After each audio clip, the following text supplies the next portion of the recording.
Chernobyl, the most radioactive site in the world. A toxic wasteland.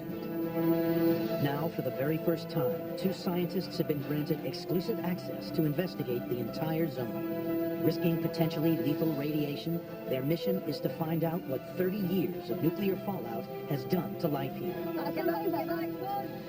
Anthropologist Mary-Ann Ochota and biologist Rob Nelson will journey deep into unexplored areas, completing the most thorough investigation ever carried out. That is wholesale damage. They conduct scientific experiments, Of course, it's a lesson. searching for answers to unusual behaviors and mutations. Something out there. Racing against mounting radiation exposure, they uncover the shocking truth about the people and animals that still live here, where nothing was expected to survive for years to come.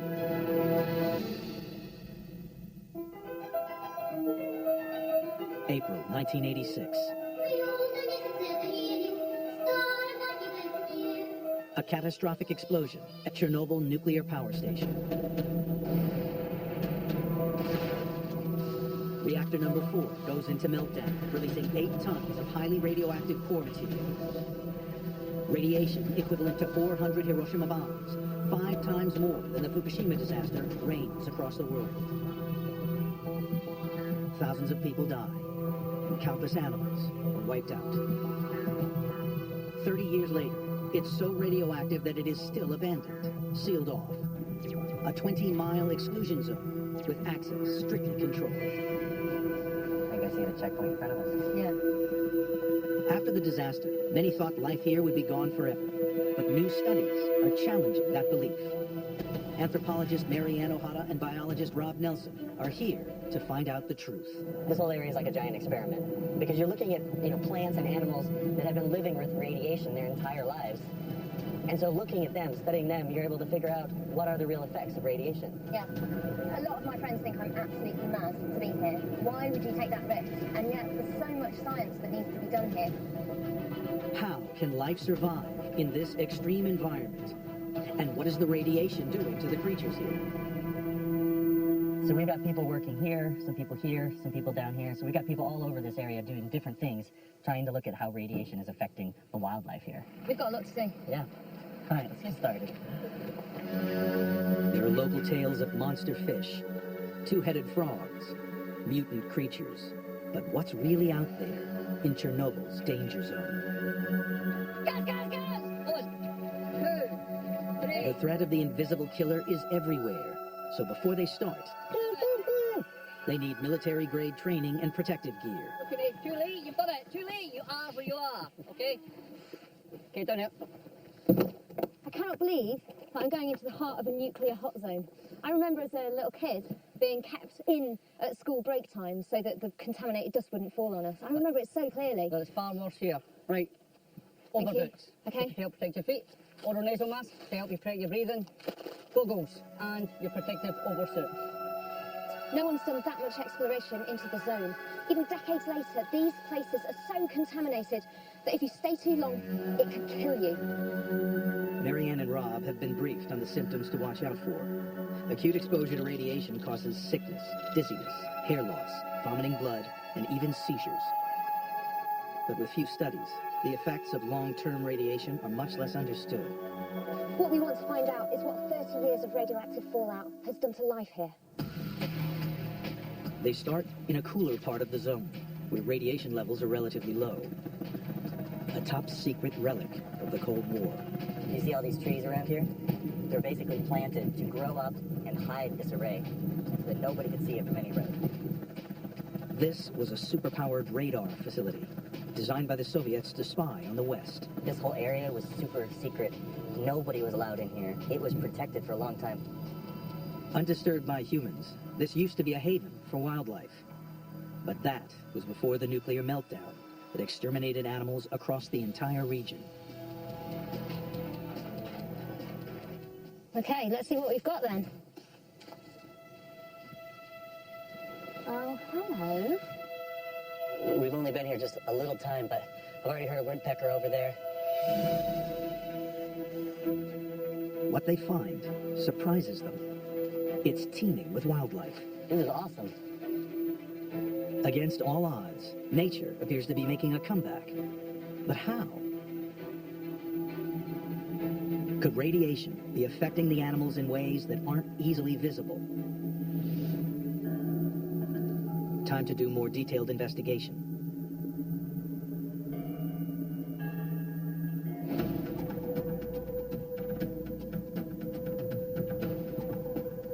I've just spotted a herd of Przewalski's horses. Incredibly endangered, and they're grazing just over there. These are the zone's rarest creatures, rescued from the brink of extinction. It is amazing to get this close to these horses. The Przewalski's horse is actually a totally different species to the domestic horse that most of us are familiar with. And they're really primitive. They think that the species diverged at least 50,000 years ago. And that is basically why they look like cave painting horses. They're a primitive species. The horses were introduced 12 years after the explosion. They were settled in the low radiation areas of the zone with the hope that the protected site would allow them to thrive. At first, all looked promising. By the early 2000s, they were doing incredibly well. This was a conservation success story. But just recently, numbers have been dropping rapidly, and no one's quite sure why.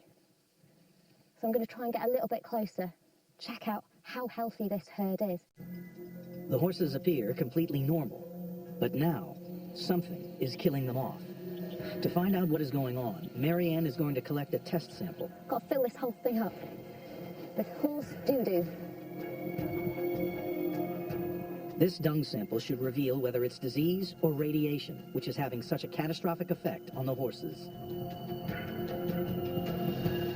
Professor Tim Mousseau, a biologist from the University of South Carolina, has been studying a range of animals across the zone for 15 years. Tim, hi. Mary-Ann, so nice to meet you. How's it going? Nothing is allowed to leave the exclusion area, so Professor Mousseau has set up a lab inside an abandoned building in the zone. Welcome to our humble abode. Thank you very much. Tim, that's it. The gamma spectrometer, look at that. Solid lead blocks held together with duct tape. Yes. Okay, here's the sample. The spectrometer measures the radiation in the dung. Let's see what we get. Wow. Look at that. We have a... That's a huge signature. What's happening now? That is going up and up and up. Yeah, no, this is quite incredible. And we've got that blue spike, CS137. That's the radioactive cesium. That's the radioactive cesium that's dominant in the Chernobyl zone, yep. Even though these horses are in the cool radiation zones, the contamination in their bodies is extremely high. And that is going to have profound impact on those horses' health. That is wholesale damage. I'm really, really shocked, actually. Well, those results were staggering. That dung sample was taken from a cold area of the exclusion zone, but the cesium-137 levels were through the roof. Over time, the low-level radiation is building up in the horses' bodies to toxic amounts. And that could be what's causing the horse population numbers to drop. Coming up, Rob is about to investigate a mysterious change in one of Chernobyl's iconic animals, the wolves. Biologist Rob Nelson and anthropologist Mary-Ann Ochota are trying to find out what extreme nuclear radiation has done to living creatures around Chernobyl. Rob is on the trail of a strange change in the growing wolf population. Wolves have had reports of being pretty aggressive.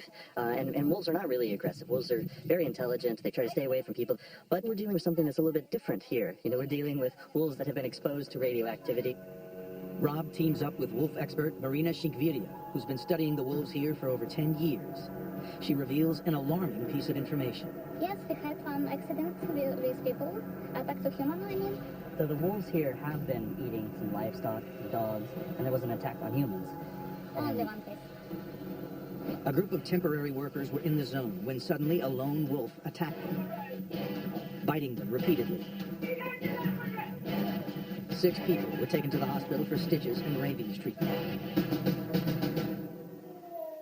Wolf attacks on humans are exceptionally rare, especially on a group of people. I'm just thinking back to when I grew up. I heard that wolves never attacked humans. This could be just an isolated case, but the locals here fear that radiation is changing the wolves' behavior. Rob wants to set up camera traps to see the wolves in action. But they often hunt after dark, which means Rob has to go into the forest of the Chernobyl exclusion zone at night. Almost 9 o'clock at night right now. We haven't passed anybody in a while. This forest at night, it's a lot easier to believe the stories of mutant animals. We're hoping we can get close enough to see these wolves through these camera traps, because we want to be able to see what their behavior's like.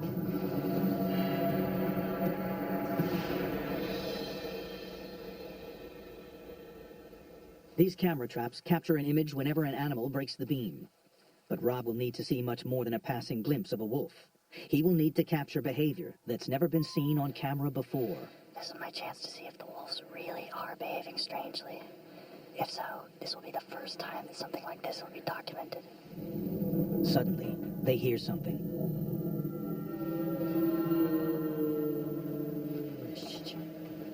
You see?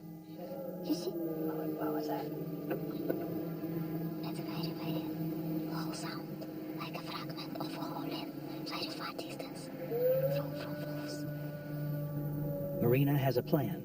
She said she's gonna do something real quick. I think she's gonna try to call him in.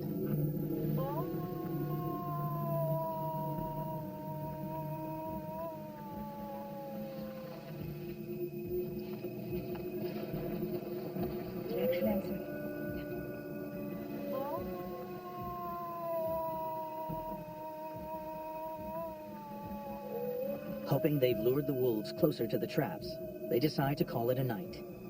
Let's leave the camera traps with them for a couple days and see what we get. This is what I said. Coming up, Mary-Ann comes face to face Oh my God. with a killer. Anthropologist Mary-Ann Ochota and biologist Rob Nelson are working in Chernobyl, the most radioactive site on the planet, to find out what extreme radiation has done to life here. We spent the night in the exclusion zone in Chernobyl town. Someone just ran in while we were having dinner and said, "There's a wild boar in the car park." And it's here, just totally unbothered. Boy, it's massive. I have to say, I'm kind of lost for words. It's so close. And that weighs more than I do. And I know that wild boar kill people. They gore them and, oh my God. Across the zone, the number of wild boar has soared. I think it's eating some kind of nut from the tree that's above us. It's got an incredibly hard shell and this boar is just crunching through them. Just goes to show just how powerful their jaws are. And that's one of the reasons they're so dangerous. The other danger is hidden. These boars are radioactive. They eat the zone's toxic plants, concentrating the poison in their bodies. And when they roam outside the zone, they are hunted and eaten by the locals. You can see this is how boars feed. They get their noses right down into the dirt, grubbing up roots, eating mushrooms, berries, and that's why they're so susceptible to getting contaminated. If you eat wild boar, you're ingesting everything that that animal has taken in. Makes the meat really dangerous. But who hunts these animals? And why would they want to eat the toxic meat? The next morning, Mary-Ann discovers some startling information. Despite armed perimeter checkpoints in Chernobyl, she's heard some former residents have sneaked back in and now live here permanently. As an anthropologist, Mary-Ann is eager to learn more. She's determined to track the people down. I feel like a spy from long-gone Soviet days because I've had to arrange this rather clandestine meeting with someone who knows about people who live in the exclusion zone. The authorities are aware that people come in here, but they're not really keen on me talking to them. Ivan works legally in the zone at the local fire station. He's agreed to take Mary-Ann to meet two permanent residents. Ivan Ivanovich, Mary-Ann. Здравствуйте. So you live here permanently? Ivan and Maria came back to Chernobyl just 2 years after the meltdown. 50 years? So you remember when the disaster happened? Ivan Ivanovich says he remembers exactly the moment the disaster happened. They were planting vegetables and suddenly the evacuation had to happen. They were told they had to leave their home. But why would they want to return to this deserted radioactive village? Oh my gosh! That's terrible. They thought that you were tainted. When they were evacuated, the area that they were resettled to, the people thought that they were tainted, contaminated by Chernobyl. So when they went to the shop, everyone else would disappear. Treated as outcasts outside Chernobyl, they preferred nuclear fallout to isolation. Aha, these are carrots. There are no shops here, so this couple live mainly on what they can grow on the land. Carrots, corn, peas. Were you ever worried about the contamination in the ground?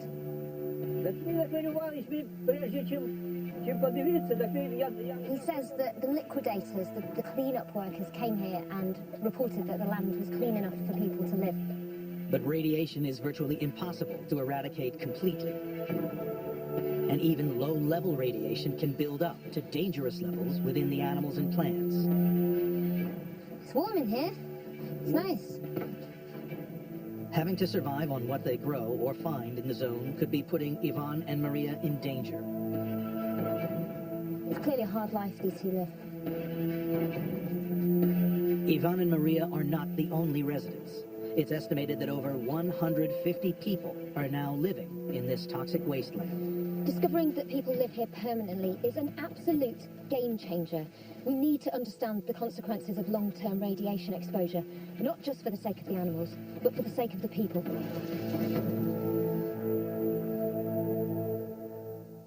It's been 24 hours since biologist Rob Nelson and wolf expert Marina Shriekvia set camera traps to try and capture wild behavior of Chernobyl's wolves. Pretty cool. Wow. Wait, is that a male right there?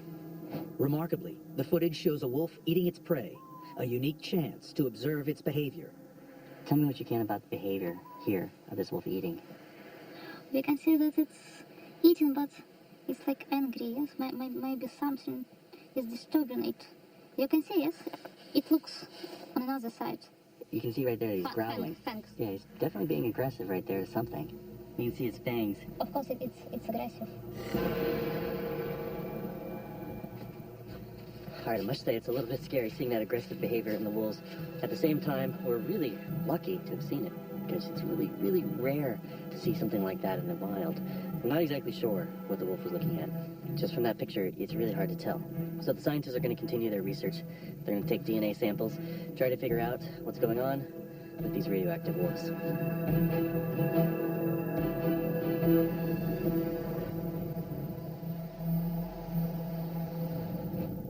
Rob and Mary-Ann are about to face their biggest challenge yet. They are moving into the highest radiation areas, investigating one of the zone's most lethal spots. Good luck. Thanks. Stay safe, Rob. Chernobyl's infamous Red Forest. This hot zone has never been fully explored before. You get nervous? Yeah, I'm a little nervous. Oh, yeah, sure. Oh, good. Yeah? I'm good, yeah. After the explosion, the wind blew a vast radioactive cloud west, where it rained its toxic contents on this area. For obvious reasons, there hasn't been that much exploration in the really hot areas. Even decades later, the levels of contamination here are lethal if you stay too long. So we've only got a short time. Tim, I keep having to remind myself that this is an incredibly dangerous environment because the threat is so invisible. It just looks like a beautiful forest. It really is one of the most radioactive places on the planet, actually. Mary-Ann has been joined by biologist Professor Tim Mousseau. Okay, let's see what the radiation really is doing here. Whoa! And that's from almost a metre from the ground. 662, 686, 747. That is extraordinary. That is the highest I've seen since we've been in the zone. But the forest hides an even more deadly threat. A major risk not just to life here, but across the planet. Oh my goodness, Tim. Major disaster potential. Anthropologist Mary-Ann Ochota and biologist Rob Nelson are continuing to uncover the impact of long-term radiation exposure on both humans and wildlife in Chernobyl's exclusion zone. Now they're investigating the Red Forest, one of the hottest radioactive zones on Earth. That's not normal. That's a really old tree that isn't really decaying. Yeah, well, in fact, this is one of the trees that died during the time of the explosion. This is part of the so-called Red Forest. Red Forest because all the trees turned red after they died. Wow. And as you can see, 28 years later, plus it's almost intact. The wood's still all there. You kick it, it's hard. Strangely, the dead trees are not decomposing. and on the ground are countless years' worth of leaves, all as crisp as when they first fell. You can see that it's pretty thick. What's going on here? Yeah, that's years of accumulated matter. The extreme radiation has wiped out even the organisms that cause decay.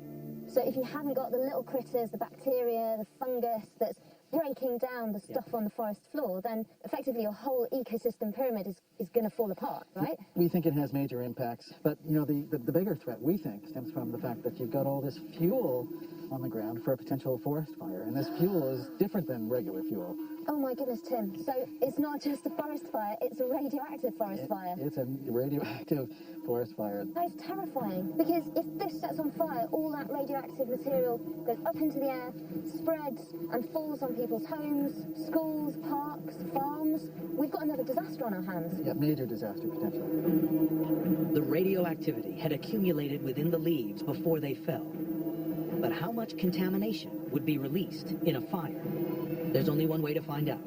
Mary-Ann will have to collect some leaves and do a controlled burn experiment. Deeper in the red forest, Rob is searching for bugs. In this super hot zone, most insect populations were decimated. Some species that survived showed deformities and mutations. Since bugs don't live very long, they're already many generations out from the initial exposure, and that's why they're already showing these genetic changes and mutations. Look at that. Spiders are in here, that's for sure. The spiders may look normal, but they're not. Just take a close look at their webs. Compared to healthy spiders, the radioactive ones of Chernobyl seem to be weaving erratic webs. Distorted. Deformed. In experiments, spiders that were given drugs have shown similar behavior. It's affecting their survival and could be a sign of genetic mutation. Back on the other side of the red forest, Mary-Ann is gathering material for a controlled burn experiment. But if I'm going to get down and collect those leaf samples, this is not enough. I need to be wearing one of these with a fresh filter. It's so easy to underestimate the threat, and it's only when you look at the monitors that you realise that the radiation hit that you're taking is enormous. And if you don't do it right, it could kill you. You don't need too much to run the tests, because they're covered in radioactive dust. They look innocent, but they're absolutely deadly.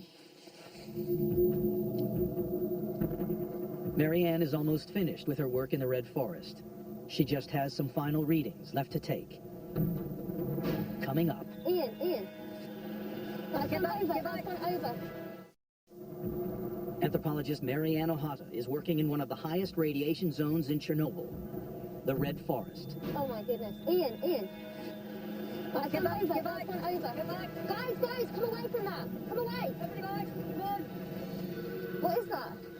Wait, it went up to 3,000 and then it just said over. Clearly that's a shielded source under there. Wow. There's radioactive contamination. Your doors means you're still fine. You're safe. Okay. No need to panic. Let me see everybody else's. So I was just scanning the moss in this sector of the red forest to see what the readings were, and saw this metal work, I don't even know what it is, and it shot up the readings, 2,000, 3,000, then suddenly it just said over, and Ian got us all back really quickly. The principle being that if you double your distance from the source, you quarter your dose, so we're all safe. We're all safe? Yeah. Okay, and we need to inform the authorities that this source is here. Obviously, maybe they put the metal on top, whoever it was, to kind of shield some kind of ridiculously radioactive, ridiculously dangerous material that's under there. Well done. Wait, one line. Oh. Still reeling from her near miss, Mary-Ann wants to find out just how big a threat the leaves are. Using a tiny handful of the sample, a controlled burn test will show how much radioactivity will be released if they were to catch fire. They're burning incredibly fast because they're so dry. Wow, look at that. The ash is highly contaminated. But still, it's the water that I've used to dampen the fire. Obviously, if this were a forest fire on a massive scale, all that ash would be up in the air, raining down on land much further away than the red forest. And all the water would be contaminated. quite scary. Wow, you think you're just burning leaves, and then you remember, once again, that they are radioactive leaves covered in cesium-137, and if that gets into your internal organs, if it gets into your respiratory system or on your skin, you're in dire straits, right? Yeah, indeed. Mary-Ann and Rob have only 2 days left before their personal radiation levels are maxed out. They now face their ultimate challenge, the cooling pond right at the foot of reactor number 4. Alright, so right back there, that's reactor number 4. The sarcophagus is like a lot of people like to call it. They covered the whole thing up after it, blew up. And it's 30 years later, it's starting to degrade. So they're building another giant structure right there. It's huge. I'm not actually supposed to film all of it, so I let the band kind of be in the way. And I'm not supposed to film any of that stuff either. So I won't. The cooling pond still contains lethal plutonium and uranium ejected from the reactor. There are tales of monster fish lurking in its nuclear depths. This place is something. I don't know if it's just the mystery of water, but the cooling pond has always inspired strange stories. And I know logically, there are probably no monster fish, extreme mutants. But you can't help but wonder what the radioactivity has done to the creatures that live here. Rob has been given special access to investigate these waters. His safety team is on high alert. This is no place for an unexpected dip. So we're very close to the reactor. It's literally a stone's throw away there. I know there's a lot of radioactive particles here, uranium, plutonium, original fuel materials right here in the cooling pond. Skeptical that anything could survive that, Rob's brought an underwater camera to investigate. All right, let's see what we can find.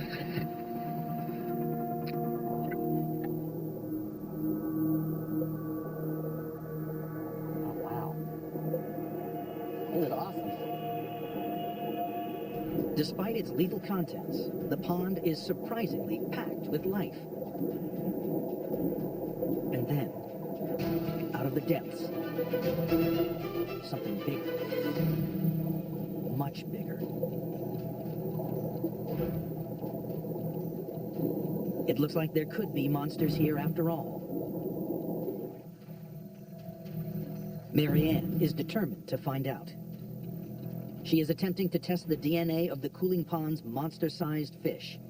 She's using an improvised but ingenious DNA collector pole. I've never seen a fish that big. Wow, like a monster. The fish are over 7 feet long.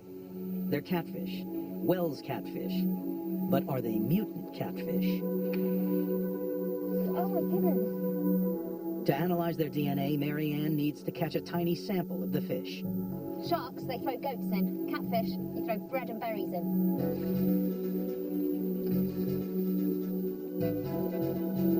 Oh no! I didn't get him. That was the biggest fish I've ever seen in a river, and I managed to not stab him. Jeremy Wade, move over. Mary-Ann may not be a master angler, but she won't give up easy. Oh, the big one's coming. Right, you're my man. I'm gonna try and get you. Ooh. I think I got him. Finally, success. I think I actually got him. I saw him squirm away. Okay, that's my sample. Well, as comic as that looked, it actually took days of permits for me to get permission to fish off the bridge. Finally, I've got my sample. It needs DNA testing, and then we can finally work out what's going on with those monster fish. The amount of fish surviving and thriving in the cooling pond is astounding. Mary-Ann meets with fish biologist Adelaide Larabour, who is checking out a remarkable discovery that explains why. You do your research in the most precarious playground ever. Yes. She's found that some fish are able to protect themselves against radiation damage by repairing their own DNA. So you're saying over the past 30 or so years since the disaster happened, they've actually evolved to cope better? Yes, I think so. They also have some DNA damage repair mechanisms, so that's maybe why they can cope with this radioactive environment. The idea that animals can evolve to endure this extreme environment is incredible. And other research inside Chernobyl's exclusion zone has revealed another very definite ray of hope. Today, Rob is working with Professor Tim Mousseau to catch an incredibly special specimen. Now we just wait, huh? Yeah, we just sit back, have a little coffee break, and wait for the birds to fly in. All right. Cool. Many of the birds here show signs of severe radiation damage, cataracts, cancers, smaller brains. But a rare few don't. Nice. What do we got? 2 of them. Excellent. Oh, great tits. These are great tits as far as my jar, my eye. There See you how this go. goes here. Now, oh goodness, ow. Yeah, they got a little bite, don't they? Yes, they do. Yeah. Just bite my finger there. The darker patch on the wing shows that this humble great tit is a world first, a species that is actually adapting to the radiation. Yeah, we recently found that some of the species of birds actually are doing reasonably well in these areas of high contamination. How does that work? Blood tests show that these little birds have evolved to produce antioxidants that protect them against radiation damage. So these different birds are adapting to the situation that they're in, then? It really is natural selection in action, yeah. That's fascinating. These birds are adapting to this nuclear environment at a rate that is really unbelievable for an animal of this complexity. And this is the first time it's been seen in the wild. If we could understand the mechanism that allows this change to happen, then it would be a real game changer. Coming up, Mary-Ann meets some tiny creatures that just might hold the secret. One that could revolutionize the way we protect ourselves from radiation. Wow, that is big. They've seen the devastating effects of long-term radiation in Chernobyl. But anthropologist Mary-Ann Ochota and biologist Rob Nelson have now found signs that nature is fighting back. Mary-Ann is assisting with an experiment that could prove to be a lifesaver for humans. I'm in one of the most contaminated areas of the whole of the exclusion zone. We're due west of reactor number 4, and this is where a lot of the fallout hit the Earth. It makes it a fantastic habitat to study. Dr. Zbyszek Borodzinski is an evolutionary biologist, trapping and researching mice and voles that live in Chernobyl's hottest zones. So inside each trap are some, is it sunflower seeds? Apple? What's that, potato? Potato. They like potato? They do. That's sweet. They believe they've uncovered a secret weapon against radiation damage. Aha, this is it. So we're setting this trap under this feeding station. And the feeding station is the crux of the whole experiment, because these pellets here contain what these guys claim is the ultimate superfood. But Zbyszek, what actually is it? The pellets contains antioxidant that's supposed to help to mitigate moles and mice oxidative stress caused by the radiation of this area. So by eating these particles, these mice are actually protecting themselves from the impact of the radioactivity. That's what we're trying to test here. Wow, superfood indeed. Before the feeding stations were set up, voles showed severe radiation sickness, including shrunken internal organs and smaller brains. But can a simple change in diet be enough to protect them? Oh, hello. Can we go on? Oh, that's so cute. That's a vole, right? It's a vine vole. Gorgeous. Astonishingly, this vole appears completely normal. First impressions, it looks healthy. Yeah, it looks very nice. It's 2 months old, maybe around. Measurements so far suggest that voles fed the special diet show significantly less radiation damage. Then this vole will have a normal-sized brain, even though it's been born and lived in this very contaminated area. Yes. That's extraordinary. And if it works on a mouse or a vole, can it work on people? It can work on any species, including ourselves. Wow, that is big. It's an astonishing discovery. If something as simple as adding an ingredient to your diet can protect you from radiation by that greater degree, the implications are far-reaching. The research here could impact on the survivors of the Fukushima disaster, on cancer patients, on lots and lots of animal and human lives. This research is groundbreaking. From discovering the damage done by radiation, even in the cold zones, to learning certain species can adapt and evolve to survive, anthropologist Mary-Ann Ochota and biologist Rob Nelson have completed the most wide-ranging survey of the exclusion zone. Before they leave, there's news about the cooling pond catfish. Their DNA is different from regular catfish, but despite the mutation, the fish are able to survive and thrive, even in this extreme environment. The lethal damage done by man here is indisputable. But there are definite signs that where man is not present, nature is adapting in ways we never expected. We thought that a nuclear disaster the size of Chernobyl would wipe life out for thousands of years. But nature has fought back. It's claimed its space in the exclusion zone. We've paid a high price, but there is hope.